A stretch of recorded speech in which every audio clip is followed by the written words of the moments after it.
Чыныбай Турсунбеков мигрант менен ишкердин диалогу. Айтыңызчы байкесе, жашоо кандай?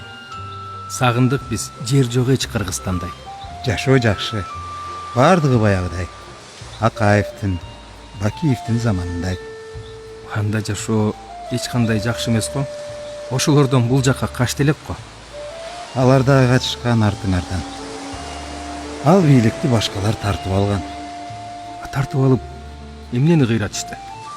Жакындарын аябай жыргатышты. Деги соттор пара албай калыштыбы? Азыркыдай анда көп алышчубу? Милициялар али да сабашабы? Көргөзбөсө күчтөрүн жарашабы? Ак жеринен адамды камашабы? Эмне?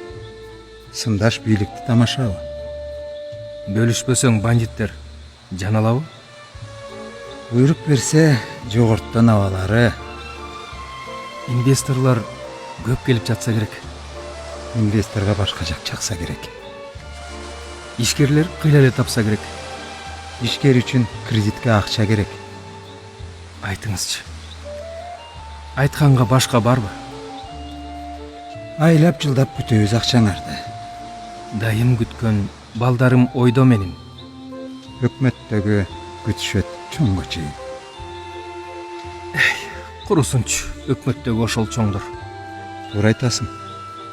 Таптакыр калды болбой. Жок дегенде силерди жөн коебу? Кыймылдатыш ишиңди жөн болобу? Бизди койдук. Силерчи? Силер кандай? Чын-чынына келгенде биз ар кандай. Бир батирге тыгылбай калдыңарбы?